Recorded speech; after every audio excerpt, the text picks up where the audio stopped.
Nationalism in India, an overview. Nationalism and nation-states in Europe.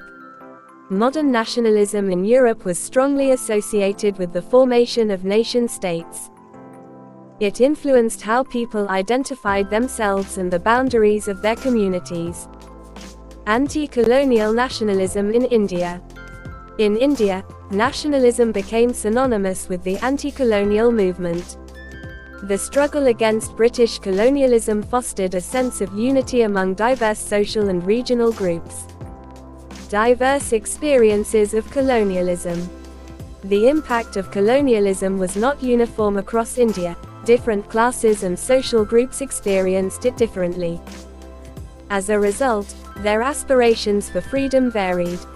Gandhi and the Congress. Mahatma Gandhi, along with the Congress, sought to unite these diverse groups under a common national movement. However, achieving unity was a complex process, often accompanied by internal conflicts. The First World War and its impact. Economic consequences of the war. The First World War led to severe economic strains in India. Defense spending increased, financed through heavy loans and increased taxation, putting a burden on the Indian population. Rising prices and economic hardships. Prices of essential goods soared during the war, leading to significant hardships for ordinary people, especially in rural areas. Forced recruitment and popular anger. The British government forcibly recruited Indian soldiers, particularly from rural areas, creating widespread resentment among the people. Post-war challenges. After the war, the economy continued to suffer due to crop failures, severe food shortages, and the influenza epidemic. Millions of people lost their lives, deepening the crisis. Unfulfilled expectations. Indians had hoped for relief after the war, but when it did not come, their frustration fueled new resistance movements. Mahatma Gandhi and Satyagraha. Gandhi's return to India. Mahatma Gandhi returned to India from South Africa in 1915 after successfully leading Satyagraha movements there. Philosophy of Satyagraha. Satyagraha emphasized non-violent resistance based on the principles of truth and moral persuasion rather than physical force. Early Satyagraha movements.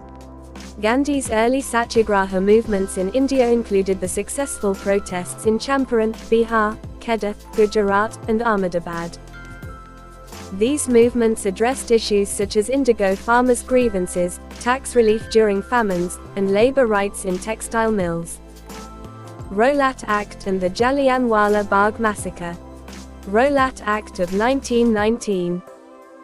The Rowlatt Act authorized the government to imprison political prisoners without trial, causing outrage across India. Satyagraha against the Rowlatt Act. Gandhi organized a nationwide Hartal strike on April 6, 1919, to protest the Rowlatt Act. The Jallianwala Bagh Massacre. On April 13, 1919, British General Dyer ordered troops to fire on an unarmed crowd in Jallianwala Bagh, Amritsar, killing hundreds of civilians. This brutal event shocked the nation and led to widespread protests and violence. Gandhi's response. Gandhi, deeply disturbed by the increasing violence, called off the Rowlatt Satyagraha, emphasizing the need for non-violent resistance.